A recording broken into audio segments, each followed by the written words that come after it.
Okay, so this one's this is the next version. As you can see, it's basically been pulled together with different assets from the Unity asset store. I've got the same HUD graphics from the original game, now obviously in 2D. Sorry, obviously in 3D. We've got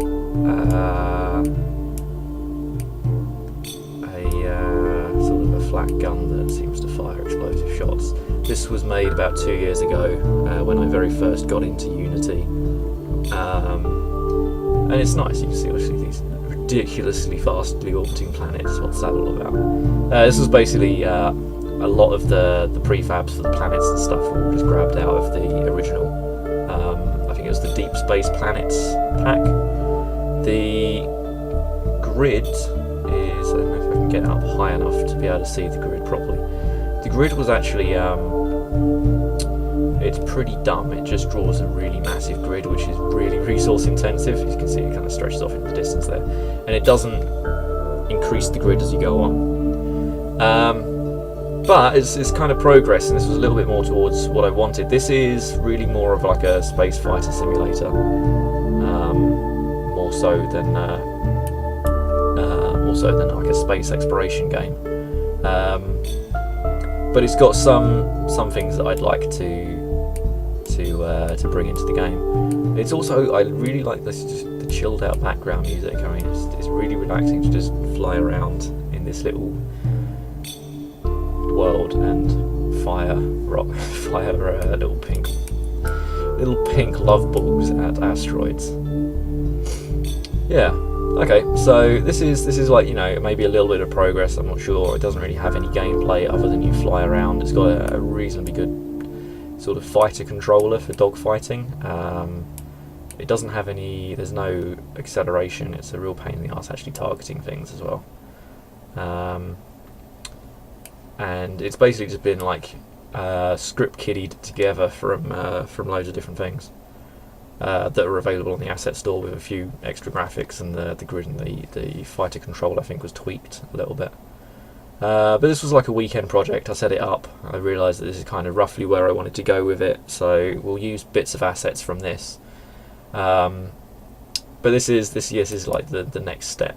One thing I quite liked was the slight randomness in the projectiles. The idea was these were like gyrojet bullets. I don't know if you know this, but gyrojet was supposed to be like the next gun from. I think it was in the 70s that it was designed by Gyrojet Corporation. They had like Gyrojet Co. or something weird like that. And the idea is it fired little mini 50 caliber rockets rather than normal bullets. But one of the sort of the marketing things for it is it would work in space if you wanted it to. Obviously not a huge market at the time, or even now, for guns that would work in space. But it does make sense in like a space sim that the bullets would use kind of a gyrojet type thing. Now what they were is they do constantly accelerate forward, and they have they're spin stabilized, which gradually obviously wanders off. So there's a slight bit of randomness in their flight pattern to get some spread, which did take it took about a good afternoon for me to figure out how to get that to work. It was obviously like very early on when I was doing Unity. You can see I don't have any material shader on the. I've just got the bright pink. I don't know what's going on.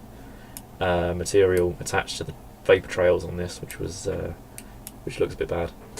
But yeah, more progress in the right direction. So we're just going to jump into the next game, which is something I've been working on over the last few months, which is kind of a next step on from this, more around the sort of the space exploration side of things, and that's actually dealing with procedurally generated worlds, which this doesn't have. This just has a stock scene. So let's jump into that. Whoop. Press the exit button there. So hopefully the volume on that was okay. In the previous game it was really, really loud and like kind of arcadey, cartoony. On that one it just has like this sort of the very subtle, gentle music track in the background.